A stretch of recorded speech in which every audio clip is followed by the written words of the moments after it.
Hello students, welcome निशांस digital platform.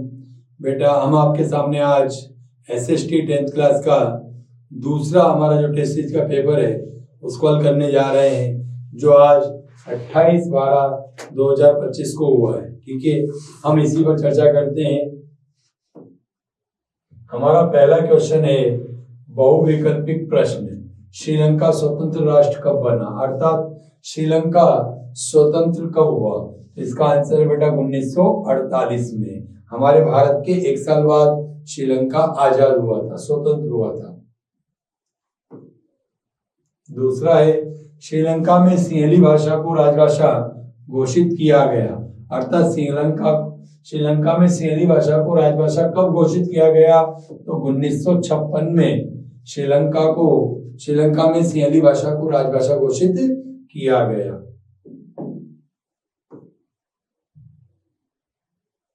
तीसरा बेटा बेल्जियम की राजधानी का नाम है, तो बेल्जियम की राजधानी हमने पढ़ा था बेटा ब्रुसेल्स है। क्या है? ब्रुसेल्स। निम्न में से कौन सा विषय किसी भी सूची में नहीं है, अर्थात ऐसा विषय जो संविधान निर्माण के बाद अस्तित्व में आया हो? तो बेटा व्यापार पहले से है, शिक्षा पहले से है, रेलवे पहले से। इसका आंसर क्या हो जाएगा? कंप्यूटर सॉफ्टवेयर, क्योंकि कंप्यूटर सॉफ्टवेयर हमारे संविधान निर्माण के काफी बाद में अस्तित्व में आया है।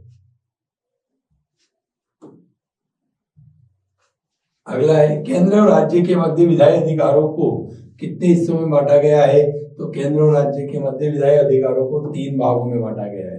कितने भागों में बांटा गया बेटा? 3 भागों में बांटा गया है।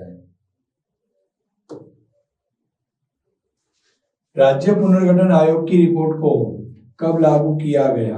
तो राज्य पुनर्गठन आयोग की रिपोर्ट को 1 नवंबर 1956 को लागू किया गया। ठीक है ना?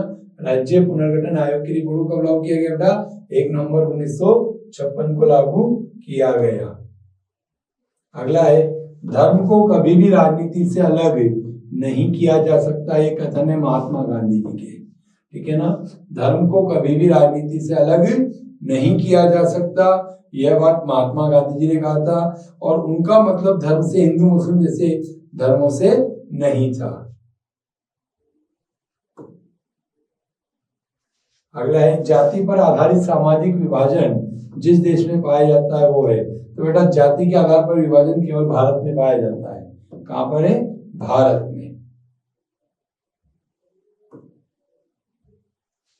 एक विचारधारा जो अधिकारों एवं अवसरों के मामलों में स्त्री और पुरुष को बराबर मानती है। ठीक है ना? किसको मानती है? स्त्री और पुरुष को बराबर मानते हैं। इसको बोलते हैं हम नारीवादी। क्या बोलते हैं इसको हम? नारीवादी। अगला है बेटा भारत में राजनीतिक दलों का पंजीकरण और उन्हें मान्यता प्रदान करने वाली संस्था है। भारत में राजनीतिक दलों का पंजीकरण कौन करता है, उनको मान्यता प्रदान कौन करता है? तो भारतीय निर्वाचन आयोग। ठीक है ना? कौन करता है बेटा? भारतीय निर्वाचन आयोग। दुनिया के सबसे पुराने राजनीतिक दलों में से एक है, तो दुनिया के सबसे पुराने राजनीतिक दलों में से भारतीय जनता पार्टी नहीं है। कौन सा है? भारतीय राष्ट्रीय कांग्रेस है। कौन सा बेटा? भारतीय राष्ट्रीय कांग्रेस। इसकी स्थापना कब हुई थी? 1885 में। कब हुई थी? 1885 में। निम्न में से जनमत निर्माण में महत्वपूर्ण भूमिका निभाता है? तो जनमत निर्माण में राजनीतिक दल महत्वपूर्ण भूमिका निभाता है। लोकतंत्र के मूल्यांकन के लिहाज से इनमें से कोई एक चीज लोकतांत्रिक व्यवस्था के अनुरूप नहीं है, उसे चुने। नहीं है तो इसका मतलब है बहुसंख्यकों का शासन। ठीक है ना बेटा? क्यों? क्योंकि बहुसंख्यकों का शासन इसमें नहीं है, क्योंकि यहाँ पर अल्पसंख्यकों का भी ध्यान रखा जाता है। निम्न में से जिस संदर्भ में तानाशाही ने लोकतंत्रात्मक सरकार से बेहतर परिणाम प्राप्त किए वो है बेटा उच्च आर्थिक विकास दर। ठीक है ना? तानाशाही शासन कि सबसे अच्छी व्यवस्था क्या मानी गई है, यहाँ पर उच्च आर्थिक विकास की दर होती है। निम्नांकित में से किस शासन प्रणाली में जिम्मेदार वैध उत्तरदायी शासन या सरकार का गठन होता है? तो लोकतंत्र में। किसमें होता है बेटा? लोकतंत्र में सरकार जिम्मेदार, वैध और उत्तरदायी होती है। अगला क्वेश्चन देखो, रिक्त स्थानों की पूर्ति कीजिए। लोकतंत्र में फैसले कायदे और कानून के अनुसार लिए जाते हैं। लोकतंत्र फैसले कैसे लिए जाते हैं बेटा? कायदे और कानून के अनुसार, ठीक है ना। लोकतांत्रिक शासन व्यवस्था में शासन की गलतियों को सुधारने की गुंजाइश होती है। लोकतांत्रिक शासन व्यवस्था में व्यक्ति की गरिमा सर्वाधिक सुरक्षित रहती है। अगला क्वेश्चन देखो बेटा, अतिलोकात्मक प्रश्न। बेल्जियम ने 1970 से 1993 के बीच कुल कितने संविधान संशोधन किए? तो बेल्जियम ने 1970 से 1993 के बीच 4 संविधान, कितने किए थे बेटा? 4 संविधान संशोधन किए थे। कितने किए थे? 4। श्रीलंका में किस समुदाय का बहुसंख्यक स्थापित है? तो हमें पता है श्रीलंका में सिंहली समुदाय का बहुसंख्यक है। ये कुल जनसंख्या का 74% भाग है।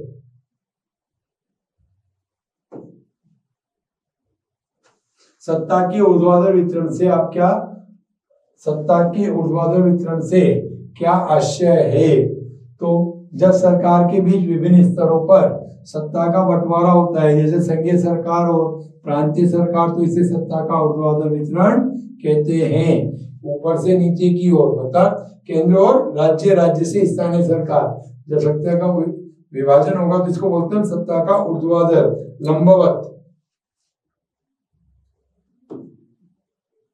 अगला देखो, जातिवाद के हमारे समाज पर पड़ने वाले 2 प्रभाव बताइए। जातिवाद से हमारे समाज को कौन कौन सी समस्याएं हो रही है? पहला, जातिवाद राष्ट्रीय एकता को कमजोर करता है। क्या करता है जातिवाद? राष्ट्रीय एकता को कमजोर करता है। इसमें व्यक्ति राष्ट्र की बात नहीं सोचता, इसमें अपनी जाति को मजबूत बनाने की बात सोचता है। दूसरा, जातिवाद धर्मनिरपेक्ष समाज के विकास में बाधा डालता है। ठीक है ना। जातिवाद क्या है बेटा? धर्मनिरपेक्ष समाज में क्या डालता है? बाधा डालने का काम करता है। सांप्रदायिक राजनीति का क्या अर्थ है? अगला क्वेश्चन क्या बेटा हमारा? सांप्रदायिक राजनीति का क्या अर्थ है? तो जब राजनीति में और धर्मों की तुलना में धर्म को, एक धर्म को क्या बताया जाए? श्रेष्ठ बताया जाता है। जब राजनीति में अन्य धर्मों की अपेक्षा किसी एक धर्म को श्रेष्ठ या ऊंचा बताया जाता है तो इसे सांप्रदायिक राजनीति कहते हैं।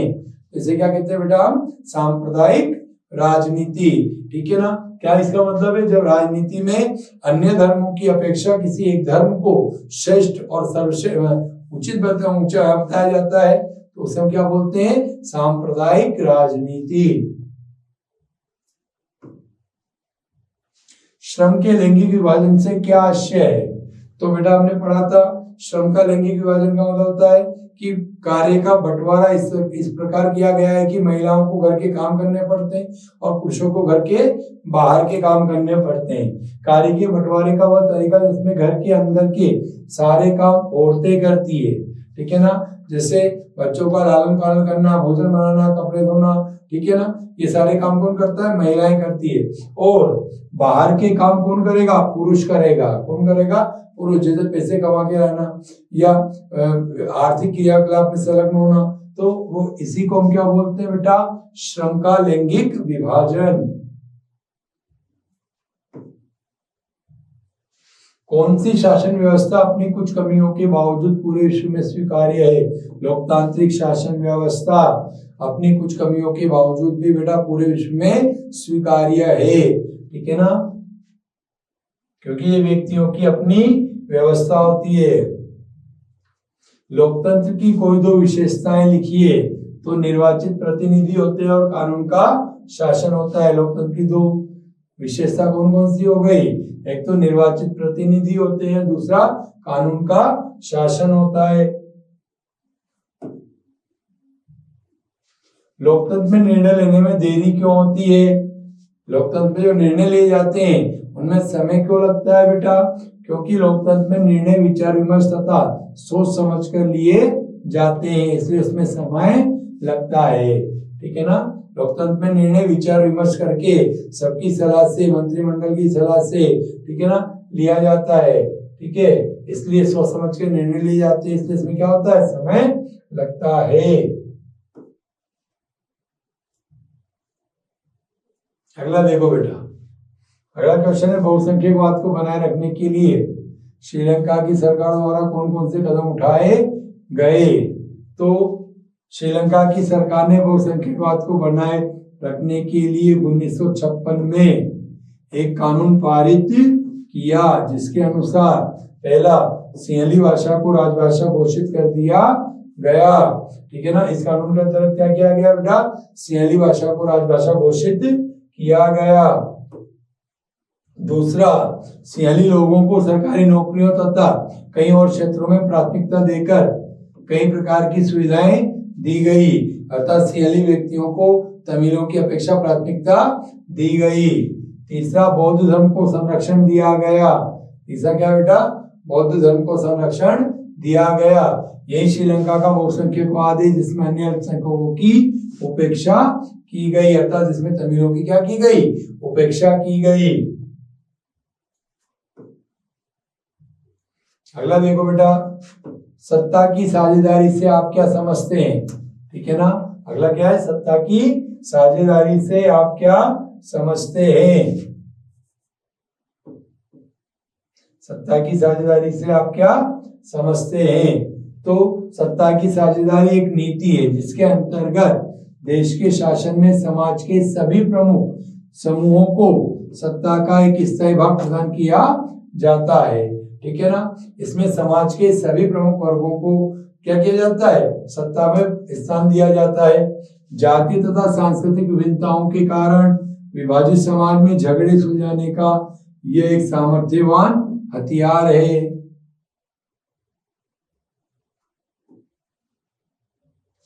इसमें राजनीतिक आयोजन की व्यापक रूप से व्यवस्था होती है, जिसमें समाज के प्रमुख तत्वों को शासन में उचित स्थान व सम्मान दिया जाता है। यह सत्ता के संयुक्त प्रयोग पर विश्वास करता है, जहां सभी दलों को शासन में स्थायी भाग दिया जाता है। अगला क्वेश्चन है बेटा, सत्ता की साझेदारी में नियंत्रण और संतुलन की व्यवस्था को संक्षेप में स्पष्ट कीजिए। तो प्रत्येक लोकतांत्रिक व्यवस्था में सरकार में 3 अंग होते हैं। ठीक है ना? प्रत्येक लोकतांत्रिक व्यवस्था में सरकार में कितने अंग होते हैं बेटा? 3 अंग होते हैं। पहला विधायिका, दूसरा कार्यपालिका और तीसरा न्यायपालिका। ठीक है ना? प्रत्येक लोकतांत्रिक व्यवस्था में सरकार में कितने अंग होते हैं? 3 अंग, व्यवस्थापिका, कार्यपालिका और न्यायपालिका। सरकार के इन तीनों अंगों में विधायिका का कार्य कानूनों का निर्माण करना है। विधायिका का काम क्या है? कानूनों का निर्माण करना। कार्यपालिका उन कानूनों को लागू करती है। कार्यपालिका क्या करती है बेटा? उन कानूनों को लागू करती है। और न्यायपालिका उनकी व्याख्या करती है। न्यायपालिका क्या करती है? उनकी व्याख्या करती है तथा उन व्यक्तियों को दंड देती है जो कानून का उल्लंघन करते हैं, और उन व्यक्तियों को क्या देती है? सजा देती है जो कानूनों को तोड़ते हैं। इस प्रकार किसी एक अंग के पास असीमित शक्तियां एकत्रित नहीं होगी। क्यों? क्योंकि सभी एक दूसरे पर क्या है? निर्भर है। इसलिए किसी भी एक अंग के पास शक्तियां एकत्रित नहीं होगी तथा प्रत्येक अंग दूसरे अंग पर नियंत्रण रखता है। ठीक है? और प्रत्येक अंग दूसरे अंग पर क्या रख रहा है? नियंत्रण रख रहा है। अतः सरकार के तीनों अंगों के बीच सत्ता का बंटवारा होते हुए भी वे एक दूसरे पर अंकुश रखने की शक्ति रखते हैं। ठीक है ना? तीनों अंगों के बीच सत्ता का बंटवारा होते हुए भी ये एक दूसरे पे क्या रखते हैं? अंकुश रखने की शक्ति रखते हैं। तो इसे नियंत्रण और संतुलन की व्यवस्था कहते हैं। ठीक है? अगला क्वेश्चन देखो बेटा, भारतीय संविधान के किन्हीं 2 प्रावधानों का उल्लेख कीजिए। भारत के संविधान के किन्हीं 2 प्रावधानों का उल्लेख कीजिए जो भारत को धर्मनिरपेक्ष राज्य बनाते हैं। जो भारत को क्या बना रहे हैं? धर्मनिरपेक्ष राज्य। इधर देखो, भारतीय संविधान के वो प्रावधान जो भारत को धर्मनिरपेक्ष राज्य बनाते हैं इस प्रकार है। पहला, भारत राज्य ने किसी भी धर्म को राजकीय धर्म के रूप में स्वीकार नहीं किया है। भारत में बेटा भारत में किसी भी धर्म को राजकीय धर्म के रूप में अपनाया नहीं गया है। दूसरा, संविधान धर्म के आधार पर किए जाने वाले किसी तरह के भेदभाव को असंवैधानिक घोषित करता है। अगर कोई धर्म के आधार पर भेदभाव करता है तो उसे क्या बताया जाता है? असंवैधानिक बताया जाता है संविधान के अनुसार। अगला देखो, जातिगत असमानता दूर करने के लिए अपने 2 सुझाव दीजिए। ठीक है, तो जातिगत असमानता को दूर करने के अपने 2 सुझाव। तो पहला, संवैधानिक प्रावधानों का पालन करना। ठीक है ना, अगर संवैधानिक प्रावधानों का पालन किया जाएगा तो जातिगत असमानता क्या हो जाएगी? दूर हो जाएगी। जैसे जातिगत असमानता को दूर करने के लिए संविधान में अनेक प्रावधान किए गए हैं, इन प्रावधानों को कठोरता से पालन किया जाना चाहिए। दूसरा देखो बेटा, अंतर जातीय विवाह को प्रोत्साहन, अर्थात अपने अंतर जातीय विवाह को प्रोत्साहन देकर भी जातिगत असमानता को दूर किया जा सकता है। अर्थात हम अपनी जाति में शादी न करके दूसरी जाति में शादी करें तो भी क्या होगा? जाति व्यवस्था समाप्त होगी। तीसरा, शिक्षा का प्रचार प्रसार करके, अगर व्यक्ति पढ़ा लिखा होगा, शिक्षित होगा तो वो जातिगत भेदभाव को क्या करेगा? समाप्त करेगा। ठीक है ना, शिक्षा के प्रसार से लोगों की जो सोच उन्नत होती है तथा उनमें जागरूकता भी आती है। अतः शिक्षा के प्रसार से भी जातिगत असमानताओं को दूर किया जा सकता है। अगला देखो, भारत में महिलाओं की स्थिति अभी भी पुरुषों से काफी पीछे है। क्यों? कोई 2 कारण स्पष्ट कीजिए। भारत में महिलाओं की स्थिति अभी भी क्या है बेटा? पुरुषों से बहुत पीछे है। क्यों है? कोई 2 कारण स्पष्ट कीजिए। तो देखो, भारत में स्वतंत्रता के बाद से महिलाओं की स्थिति में कुछ सुधार हुआ है। ठीक है ना, लेकिन अभी भी वे पुरुषों से काफी पीछे है। इसके प्रमुख कारण पितृ प्रधान समाज, अर्थात हमारा समाज क्या है? पितृ प्रधान है। दूसरा, महिलाओं में साक्षरता की कमी। दूसरा क्या है बेटा? महिलाओं में साक्षरता की कमी। तीसरा, महिलाओं को पुरुषों की तुलना में कम मजदूरी देना। महिलाओं को पुरुषों की तुलना में कार्यक्षेत्र में क्या दिया जाता है? कम मजदूरी दी जाती है। और चौथा है लड़के की चाहत, अर्थात प्रत्येक परिवार चाहता है कि उनके घर में क्या हो? लड़कियों के स्थान पर लड़का हो। क्यों? क्योंकि लड़का होगा तो उनके वंश को आगे बढ़ाएगा, इसलिए। शिक्षा में भेदभाव ग्रामीण क्षेत्र में परंपरागत मान्यताओं के आधार पर लड़कियों की तुलना में लड़कों को अधिक महत्व दिया जाता है। लड़कों के लिए शिक्षा की व्यवस्था की जाती है, जबकि लड़कियों को उच्च शिक्षा के लिए घर से बाहर भी नहीं भेजा जाता है। इसलिए हमारे देश में महिलाओं की साक्षरता प्रतिशत क्या है? कम है। लड़कों को पढ़ने के लिए तो बाहर भी भेजा जाता है, लेकिन लड़कियों को उच्च शिक्षा के लिए बाहर नहीं भेजा जाता, अर्थात स्थानीय शिक्षा तक ही उन्हें उचित समझा जाता है। दूसरा, उच्च पदों पर महिलाओं की संख्या कम होना। उच्च वेतन और उच्च पदों में अभी पुरुषों तथा महिलाओं में असमानता दिखाई देती है। आपने देखा बेटा, ऊंचे पदों पर आज भी पुरुषों का वर्चस्व है। भारत में वर्तमान में भी उच्च वेतन वाले पदों पर पहुंचने वाली महिलाओं की संख्या बहुत कम है। वर्तमान में भारत में जो ऊंचे पदों पर पहुंचने वाली महिलाएं हैं उनकी संख्या क्या है? बहुत कम है।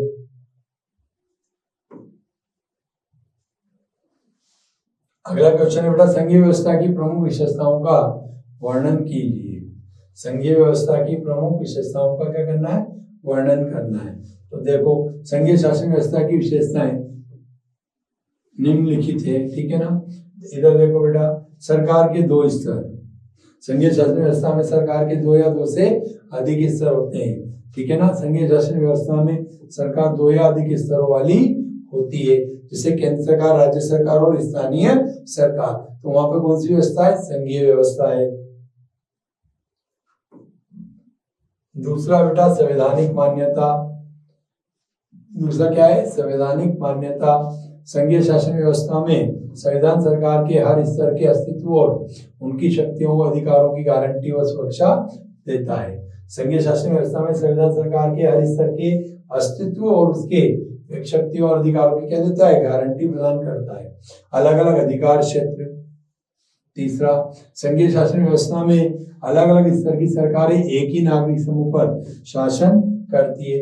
केंद्र सरकार, राज्य सरकार और स्थानीय सरकार एक ही नागरिक समूह पर क्या करती है बेटा? शासन करती है। तीनों अलग अलग स्तर की सरकारें हैं, लेकिन कानून बनाने, कर वसूल करने और प्रशासन का उनका अपना अपना अधिकार क्षेत्र होता है। टैक्स वसूल करने के लिए उनके पास, तीनों के पास अलग अलग अधिकार होते हैं। कानून बनाने के लिए तीनों के पास अलग अलग अधिकार होते हैं, ठीक है ना। जैसे समवर्ती सूची हमने पढ़ा होगा, राज्य संघ सूची है, राज्य सूची है, ठीक है ना। चौथा है बेटा मौलिक प्रावधान। चौथा है हमारा मौलिक प्रावधान। संघीय शासन व्यवस्था में, संघीय संविधान में मौलिक प्रावधानों का किसी एक स्तर की सरकार अकेले नहीं बदल सकती, ठीक है ना। संघीय शासन व्यवस्था में मौलिक प्रावधानों को किसी एक स्तर की सरकार अकेले नहीं बदल सकती, उसको बदलने के लिए 2/3 से अधिक बहुमत की आवश्यकता होती है। ऐसे बदलाव दोनों स्तर की सरकारों की सहमति से ही हो सकते हैं, ठीक है ना। ऐसे बदलाव कब होंगे? दोनों स्तर की सरकारों की सहमति से। न्यायालय की सर्वोच्चता। संघीय शासन व्यवस्था में न्यायालय क्या होता है? स्वतंत्र होता है और सर्वोच्च होता है बेटा। संघीय शासन व्यवस्था में न्यायालयों को संविधान तथा सरकार के अधिकारों की व्याख्या करने का अधिकार होता है, ठीक है ना। संघीय शासन व्यवस्था में न्यायालय को संविधान तथा सरकारों की अधिकारों की व्याख्या करने का अधिकार होता है। सरकारों के बीच अधिकारों को लेकर उठने वाले विवादों को निपटाने में सर्वोच्च न्यायालय निर्णायक भूमिका निभाता है, ठीक है। छठा है बेटा वित्तीय स्वायत्ता। संघीय शासन व्यवस्था में वित्तीय स्वायत्ता निश्चित करने के लिए विभिन्न स्तर की सरकारों के लिए राजस्व के अलग अलग स्रोत निर्धारित है, ठीक है ना। इसमें सरकार के लिए क्या है बेटा? कर वसूल करने के लिए अलग अलग स्रोत बताए गए हैं, ठीक है। जैसे इनकम टैक्स केंद्र सरकार के पास जाता है, सीमा शुल्क जो होता है वो राज्य सरकार के पास आता है, ठीक है। दोहरा उद्देश्य। संघीय शासन व्यवस्था के दोहरे उद्देश्य है। पहला, देश की एकता की सुरक्षा करना और उसे बढ़ावा देना। सातवां क्या बेटा? देश की एकता की सुरक्षा करना और उसको बढ़ावा देना। दूसरा है क्षेत्रीय विविधताओं का पूरा सम्मान करना। दूसरा क्या बेटा? क्षेत्रीय विविधताओं का पूरा सम्मान करना। अगला क्वेश्चन है, भारत में संविधान संशोधन करके भारतीय लोकतंत्र के स्वशासी निकायों को अधिक शक्तिशाली तथा प्रभावी बनाने हेतु क्या कदम उठाए गए हैं? तो मतलब इसका सीधा सा मतलब बेटा, स्थानीय शासन व्यवस्था में शासन व्यवस्था के लिए संशोधन किया गया है, उससे क्या फायदा हुआ है? तो 1992 के संविधान संशोधन द्वारा स्थानीय शासन को विभिन्न प्रकार शक्तियां देकर प्रभावी बनाया गया है। 1992 के संविधान संशोधन में स्थानीय शासन को शक्तियां देकर उसको मजबूत बनाने का प्रयास किया गया है। पहला, अब स्थानीय स्वशासी निकायों के चुनाव नियमित रूप से 5 वर्ष में करवाना संवैधानिक बाध्यता है। अब स्थानीय जो सरकारें होंगी उनका चुनाव कितने वर्ष में होगा? फिक्स 5 वर्ष में, ठीक है ना। ये संवैधानिक बाध्यता बना दी है। दूसरा, अब निर्वाचित स्थानीय निकायों के सदस्य तथा पदाधिकारियों के पदों में अनुसूचित जाति, अनुसूचित जनजाति, अन्य पिछड़ी जातियों के लिए सीटें आरक्षित की गई है, ठीक है ना। अब स्थानीय सरकारों में बेटा SC, ST और OBC के लिए क्या किया गया है? सीटें आरक्षित की गई है। तीसरा, कम से कम 1/3 पद महिलाओं के लिए आरक्षित किए गए हैं, ठीक है ना। तीसरा क्या किया गया? कम से कम 1/3 पद किसके लिए? महिलाओं के लिए आरक्षित है। हर राज्य में पंचायत और नगर पालिका चुनाव कराने के लिए राज्य चुनाव आयोग नामक, ठीक है ना, स्वतंत्र संस्था का गठन किया गया है। अब हर राज्य में पंचायत और नगर पालिका का चुनाव कराने के लिए कौन है बेटा? राज्य चुनाव आयोग नामक स्वतंत्र संस्था का गठन किया गया है। अब राज्य सरकारों को अपने राजस्व और अधिकारों का कुछ भाग स्थानीय स्वशासी निकायों को देना पड़ता है। अब जो राज्य सरकारें हैं उनको अपने राजस्व का, अपने पास जो पैसा होता है उसका कुछ भाग किसको देना पड़ता है? स्थानीय सरकारों को देना पड़ता है। इससे स्पष्ट होता है कि 1992 के संविधान संशोधन के द्वारा भारत में तीसरे स्तर की शासन व्यवस्था को शक्तिशाली तथा प्रभावी बनाकर लोकतांत्रिक शासन व्यवस्था को मजबूत किया गया है।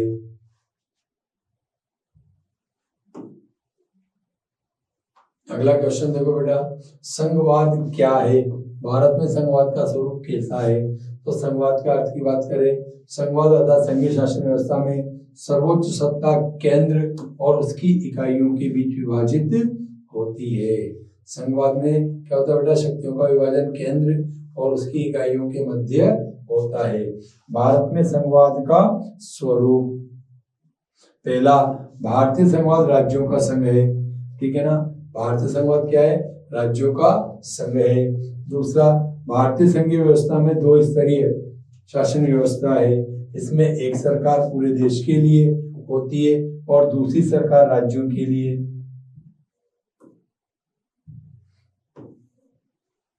तीसरा, भारतीय संघवाद में शक्तियों का बंटवारा 3 सूचियों अर्थात संघ सूची, राज्य सूची और समवर्ती सूची में किया गया है। भारतीय संघवाद में न्यायपालिका क्या होती है, सर्वोच्च और स्वतंत्र होती है, ठीक है ना। भारतीय संघवाद में न्यायपालिका क्या होती है बेटा, सर्वोच्च और स्वतंत्र होती है।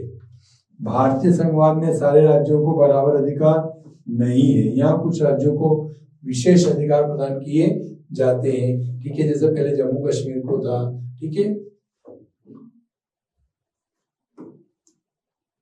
अगला क्वेश्चन है, संविधान द्वारा प्रस्तावित संघ सरकार एवं राज्य सरकार के बीच विधायी शक्तियों के बंटवारे की 3 सूची व्याख्या वर्णन कीजिए। तो बेटा संघीय संविधान द्वारा जो संघ सरकार और राज्य सरकार के बीच विधायी शक्तियों का बंटवारा है वो संघ सूची या केंद्र सूची, राज्य सूची और समवर्ती सूची के रूप में किया गया है, ठीक है ना। देखो इधर पहला केंद्रीय सूची या संघ सूची भी बोलते हैं इसको, यह कुछ विषय की सूची है, ठीक है ना, जिन पर केवल केंद्र सरकार को कानून बना सकती है, ठीक है ना। ये ऐसी सूची है जिस पर कानून बनाने का अधिकार किसको है, केवल केंद्र सरकार को है। इसमें राष्ट्रीय महत्व के विषय शामिल किए जाते हैं, ठीक है ना। संघीय सूची में संपूर्ण देश से संबंधित विषय होते हैं, जैसे रक्षा, वित्त विभाग, विदेश विभाग, बैंकिंग, डाक, तार आदि। इन विषयों पर केंद्र सरकार ही निर्णय लेती है, कानून बना सकती है। दूसरा होता है बेटा राज्य सूची, ऐसे विषय जिन पर केवल राज्य सरकार को कानून बनाने का अधिकार होता है। किनको कानून बनाने का अधिकार होता है, राज्य सरकार को कानून बनाने का अधिकार होता है, ठीक है। इसमें राज्य स्तरीय महत्व के विषय शामिल किए जाते हैं। राज्य सूची कुछ विषय की एक ऐसी सूची जिन पर केवल राज्य सरकार कानून बना सकती है। स्थानीय महत्व के विषय इनमें शामिल होते हैं, जैसे पुलिस, कृषि, सिंचाई, व्यापार, वाणिज्य आदि, ठीक है ना। जैसे पुलिस, कृषि, सिंचाई, व्यापार, वाणिज्य आदि, इन पर कानून बनाने का अधिकार राज्य को होता है, ठीक है ना। केवल राज्य ही इन विषय पर कानून बना सकते हैं, ठीक है। तीसरा बेटा समवर्ती सूची, यह सूची ऐसी है जिन पर केंद्र सरकार और राज्य सरकार दोनों कानून बना सकती है।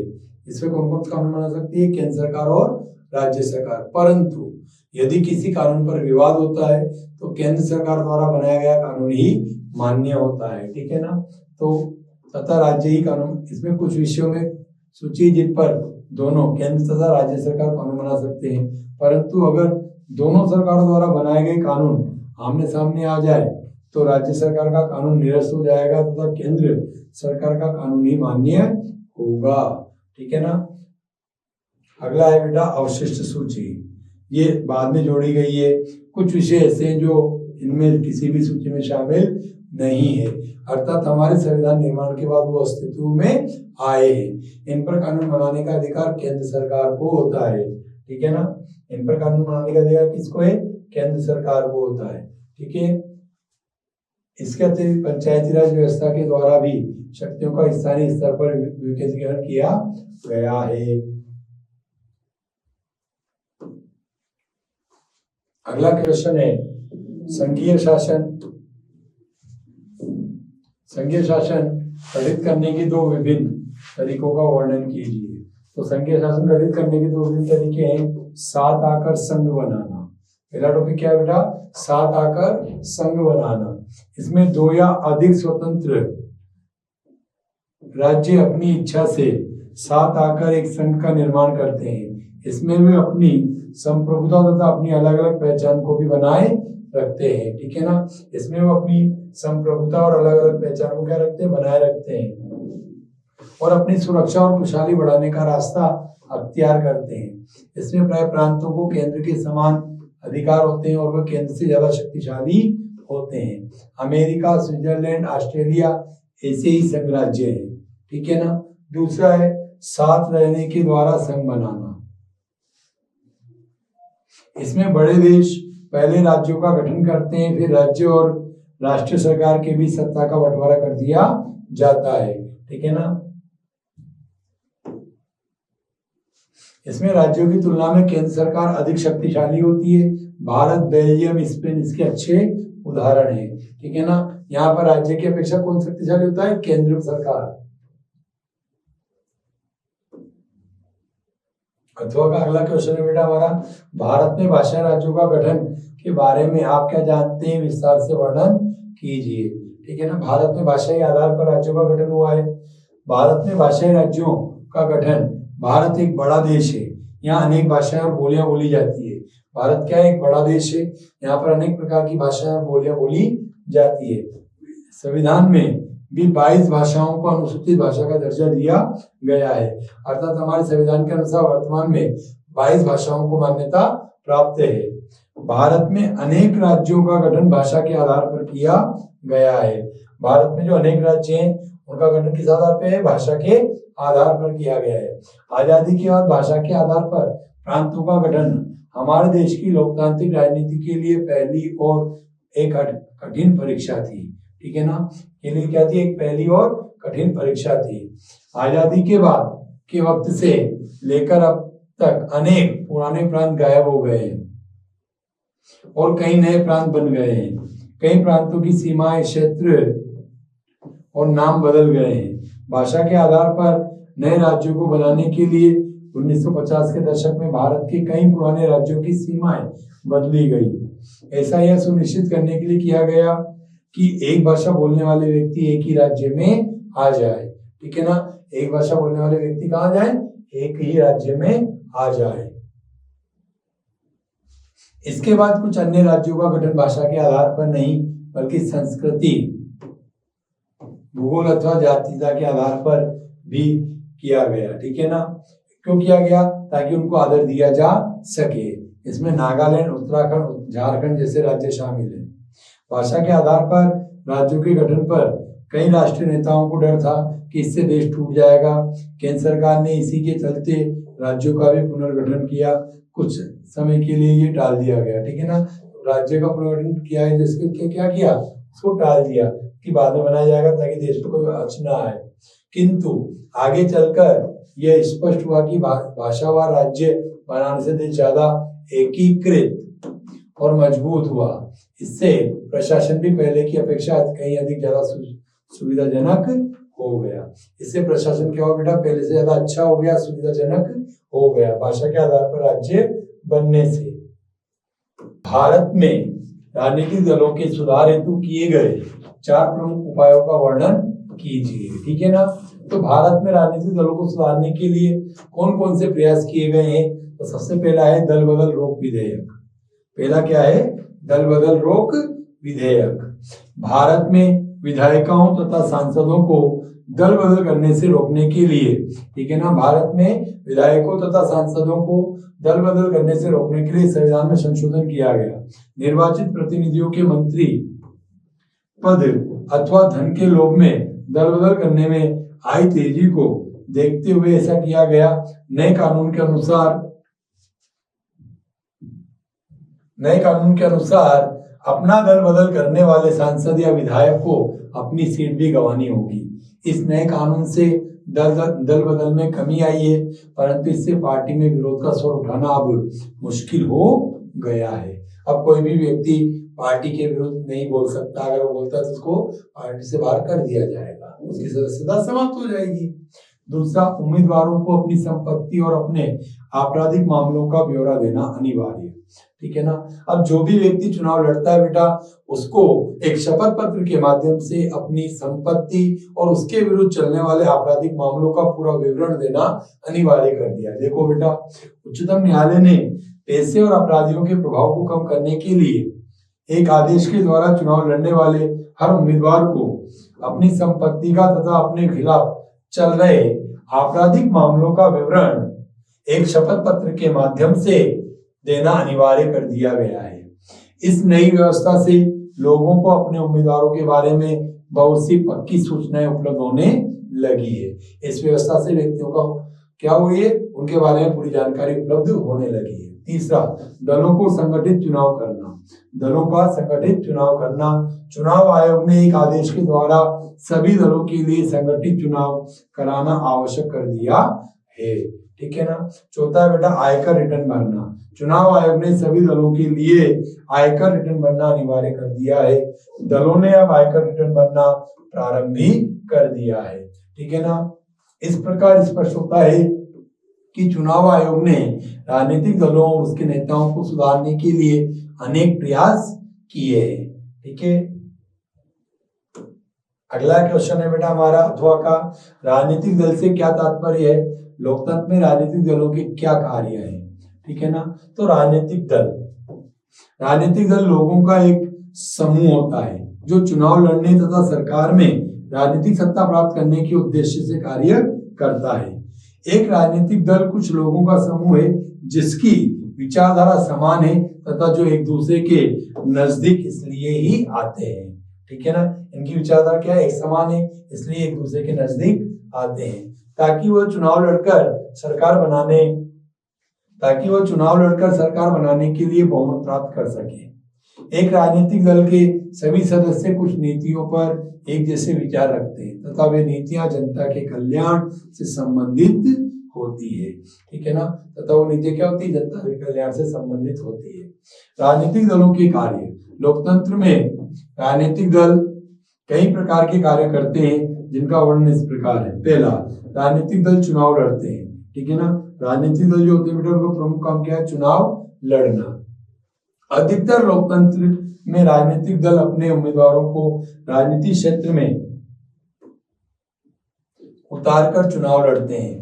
यह एक अथवा दूसरे ढंग से अपना उम्मीदवार चुनते हैं, परंतु हमारे देश में केंद्रीय नेतागण ही उन्हें किसी न किसी आधार पर चुनते हैं। ठीक है। अगला है नीतियों तथा कार्यक्रमों को सामने लाना। राजनीतिक दल क्या करते हैं बेटा? सरकार की नीति और कार्यक्रमों को जनता के सामने लाने का प्रयास करते हैं। ठीक है। राजनीतिक दल जनता के कल्याण के लिए कुछ नीतियों तथा कार्यक्रमों का निर्माण करते हैं तथा उन्हें जनता के सामने रखते हैं। ठीक है ना। वोटर उस दल के उम्मीदवार को ही चुनाव करते हैं। ठीक है। जो मतदाता है वो उसी दल के उम्मीदवार को चुनाव करते हैं जिनकी नीतियां उन्हें सबसे अच्छी लगती है। ठीक है ना। जिनकी नीतियां क्या होती है? उनकी सबसे अच्छी होती है। लोकतंत्र में सबकी राय अलग अलग होती है, परंतु उन्हें इकट्ठा करके एक दिशा दी जाती है जिसमें सरकार द्वारा नीतियों को बनाया जाता है। ठीक है ना। इसमें सरकार के द्वारा क्या किया जाता है बेटा? नीतियों को बनाया जाता है। तीसरा है कानूनों का निर्माण करना।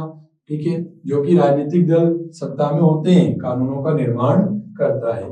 असल में कानून तो विधायिका द्वारा ही बनाए जाते हैं, परंतु जो भी राजनीतिक दल सत्ता में होते हैं वो अपनी केंद्रीय सत्ता से किसी विशेष मुद्दे पर दिशा निर्देश प्राप्त करते हैं तथा कानून बनाते हैं। ठीक है ना। या कानूनों का निर्माण करते हैं। चौथा बेटा राजनीतिक दल सरकार को निर्मित करते हैं तथा चलाते हैं। जो भी राजनीतिक दल चुनाव में बहुमत प्राप्त करता है उसे सरकार बनाने का अवसर प्राप्त होता है। वह सरकार बनाते हैं तथा उसकी विचारधारा के अनुसार सरकार को चलाते तथा नीतियां बनाते हैं। ठीक है ना। पांचवा है बेटा विपक्ष का निर्माण। सभी दल सरकार का निर्माण नहीं कर सकते। क्यों नहीं कर सकते? जिनको बहुमत प्राप्त होता है तो सरकार बनाते हैं और जो बहुमत प्राप्त नहीं कर पाता वो विरोधी दल की भूमिका निभाते हैं।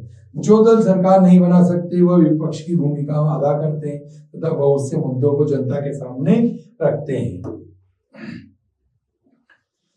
यह साधारणतया उन मुद्दों को जनता के सामने लाते हैं जिन पर सरकार इनके अनुसार फेल रहती है। ठीक है ना। ये साधारणतः क्या करते हैं बेटा? उन मुद्दों को जनता के सामने लाते हैं जिनमें सरकार इनकी जाती है फेल हो जाती है। छठा है जनमत का निर्माण करना।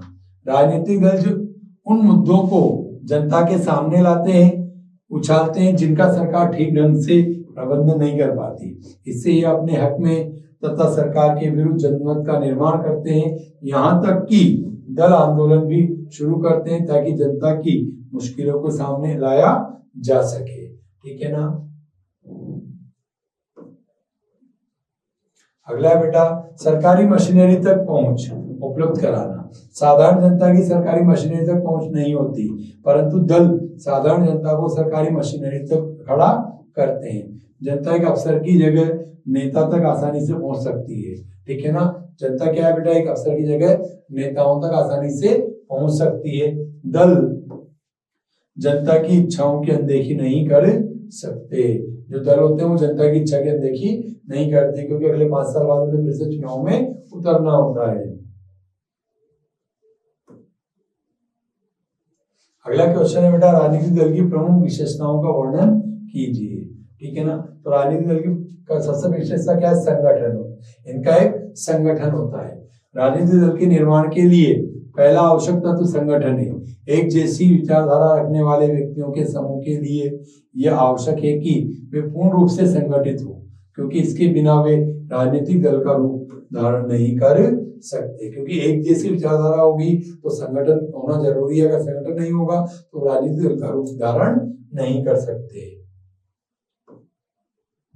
दूसरा बेटा मौलिक सिद्धांतों पर समझौता।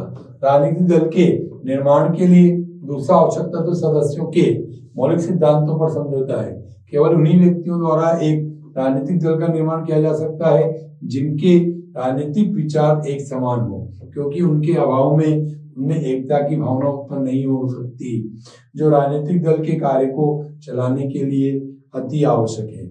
उन व्यक्तियों में विस्तृत तथा आवश्यक बातों पर मतभेद हो सकता है, परंतु मौलिक सिद्धांतों पर उनका एकमत होना आवश्यक होता है, ठीक है ना। तीसरा बेटा शांतिपूर्ण तथा संवैधानिक उपायों से में विश्वास। तीसरा टॉपिक क्या है हमारा, शांतिपूर्ण तथा संवैधानिक उपायों में विश्वास। राजनीतिक दल का आवश्यक तत्व यह है कि उसके सदस्य अपने उद्देश्य की प्राप्ति के लिए शांतिपूर्ण तथा संवैधानिक उपायों से विश्वास रखते हो। वे मतदान के द्वारा ही बहुमत प्राप्त करके सरकार पर अपना अधिकार जमाने का प्रयत्न करते हो। इस उद्देश्य की प्राप्ति के लिए उनके द्वारा कभी भी क्रांति या सैनिक शक्ति का प्रयोग नहीं किया जाता है, ठीक है ना। इसलिए वो शांतिपूर्ण तरीके से अपना उद्देश्य प्राप्त करते हैं। जनमत प्राप्त करके वो सरकार में आने का प्रयास करते हैं। चुनाव में यदि उन्हें बहुमत प्राप्त नहीं होता है तो उन्हें उस समय तक विरोधी दल के रूप में तो उन्हें क्या करना पड़ता है। अगर चुनाव में बहुमत प्राप्त नहीं हो तो उस समय तक, जब तक वो सत्ता में नहीं आ जाते तब तक उन्हें विरोधी दल के रूप में भूमिका निभानी पड़ती है और शांतिपूर्ण तरीके से कार्य करना चाहिए, जब तक कि दोबारा चुनाव में न हो और उन्हें मतदान के द्वारा सरकार की सत्ता को अपने हाथ में लेने का अवसर प्राप्त न हो, ठीक है। चौथा बेटा राजनीतिक दलों का निश्चित कार्यकाल होना चाहिए। राजनीतिक दलों का आर्थिक, सामाजिक एवं राजनीतिक समस्याओं से संबंधित निश्चित कार्यक्रम होना चाहिए और इस कार्यक्रम को लागू करने के लिए दल बदल या दल के सदस्य वचनबद्ध होना चाहिए। पांचवा राष्ट्रीय हित को प्राथमिकता। प्रत्येक राजनीतिक दल सिद्धांतों के आधार पर घोषणा पत्र तैयार करता है। घोषणा पत्र तैयार करते समय सच्चा राजनीतिक दल सदैव राष्ट्रीय हितों को प्राथमिकता देता है। राष्ट्रीय हितों को उन्नत करना राजनीतिक दल का मुख्य उद्देश्य होता है। जो राजनीतिक दल राष्ट्रीय हितों की उपेक्षा करता है, किसी विशेष जाति या वर्ग के हितों को प्राथमिकता देता है, वह वास्तविक अर्थों में राजनीतिक दल नहीं हो सकता, ठीक है ना। जो राष्ट्रीय हित को नहीं सोचेगा और जाति के बारे में बात करता है तो वो क्या है, राजनीतिक दल नहीं हो सकता। अगला क्वेश्चन है बेटा अथवा का लोकतंत्र में विरोधी दल की भूमिका पर प्रकाश डालिए, ठीक है ना। तो लोकतांत्रिक शासन प्रणाली चुनाव पर आधारित होती है। चुनाव में जिस दल को बहुमत प्राप्त हो जाता है वह सरकार की स्थापना करता है और अन्य दल विरोधी दल कहलाते हैं, ठीक है ना। बाकी के जो दल है वो क्या कहलाते हैं, विरोधी दल।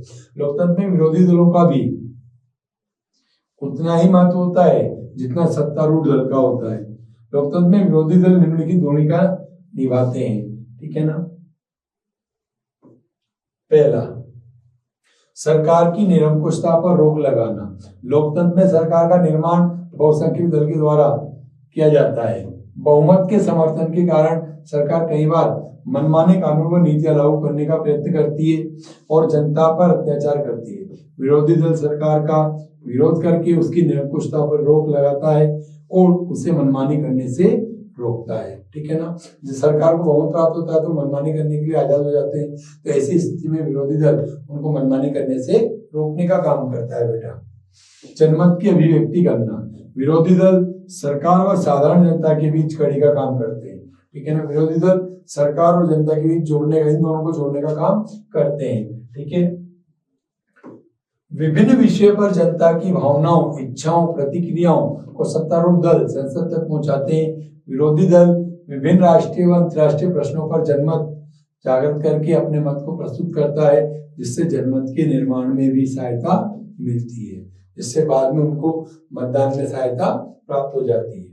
वैकल्पिक सरकार प्रस्तुत करना, विरोधी दल वैकल्पिक सरकार प्रस्तुत करते हैं। यदि किसी समय सरकार अचानक त्याग पत्र दे दे या उसे हटा दिया जाए तो विरोधी दल तुरंत सरकार का गठन करके शासन की बागडोर संभालने का काम करते हैं।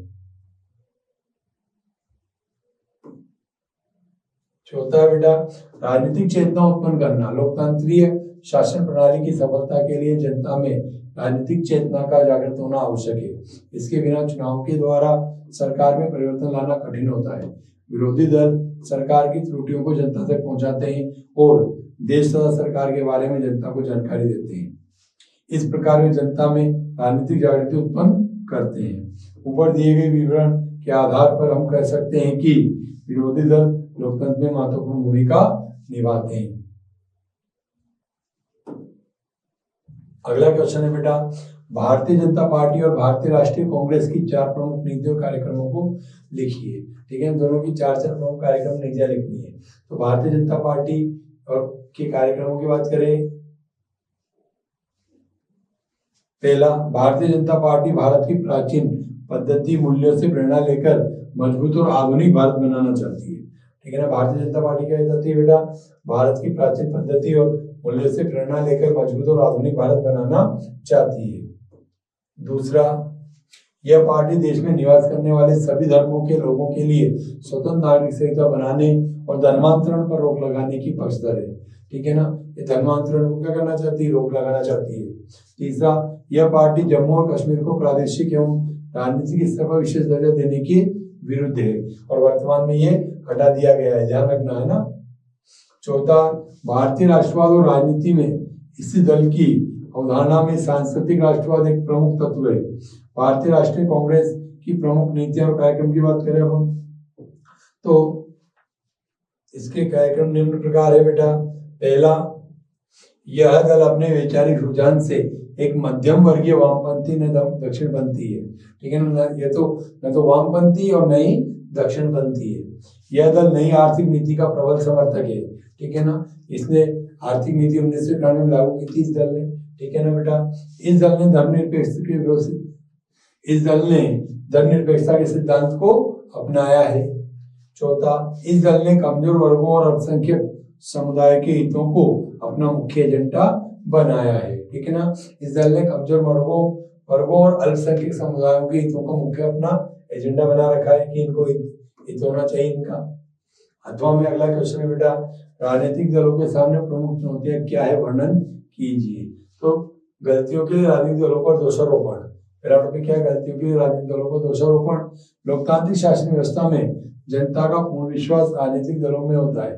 लोकतांत्रिक राजनीति का संचालन राजनीतिक दलों द्वारा ही किया जाता है। अतः शासन की गलतियों के कारण जनता को जो परेशानी होती है उसका दोषारोपण राजनीतिक दलों के ऊपर किया जाता है। ठीक है ना, सामान्य जनता की अप्रसन्नता तथा आलोचना राजनीतिक दलों के कामकाज के विभिन्न पहलुओं पर केंद्रित होती है। ठीक है बेटा। दूसरा है आंतरिक लोकतंत्र का अभाव। यद्यपि राजनीतिक दल लोकतंत्र की दुहाई देते हैं परंतु उनमें आंतरिक लोकतंत्र का अभाव देखने को मिलता है। ठीक है ना, राजनीतिक दल लोकतंत्र की दुहाई देते हैं लेकिन इनमें क्या होता है, आंतरिक लोकतंत्र का अभाव देखने को मिलता है। राजनीतिक दलों के संगठनात्मक चुनाव नियमित रूप से नहीं होते। राजनीतिक दलों के संगठनात्मक चुनाव जो होते हैं बेटा वो नियमित रूप से नहीं होते। दल की संपूर्ण शक्ति कुछ व्यक्तियों के हाथ में सिमट जाती है। दल की जो संपूर्ण शक्ति होती है वो कुछ व्यक्तियों के हाथ में ही सिमट कर रह जाती है।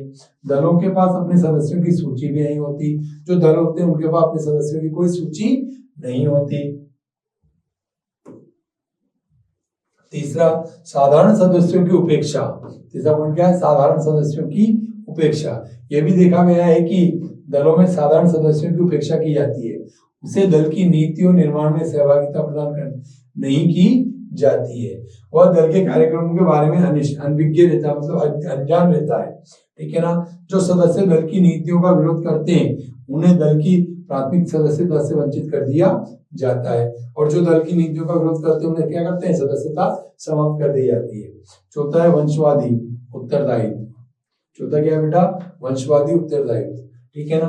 राजनीतिक दलों में वंशवादी उत्तरदायित्व का चलन बढ़ गया है। यह लोकतंत्र के लिए अच्छा नहीं है, क्योंकि इसमें अनुभवहीन और बिना जनाधार वाले लोग, ताकत वाले लोग ऊंचे पदों पर पहुंच जाते हैं। ठीक है ना। वंशवादी उत्तरदायित्व के कारण क्या होता है बेटा? बिना जनाधार और अनुभवहीन व्यक्ति क्या पहुंच जाते हैं? ऊंचे पदों पर पहुंच जाते हैं।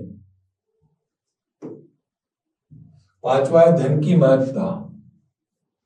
वर्तमान में राजनीतिक दलों में भी धन की महत्ता बढ़ती जा रही है। चुनाव के समय राजनीतिक दलों द्वारा अपने प्रत्याशियों को आर्थिक सहायता प्रदान की जाती है। सभी राजनीतिक दल चुनाव में विजय प्राप्त करना चाहते हैं, अतः राजनीतिक दल चंदों के माध्यम से धन का संग्रह करते हैं।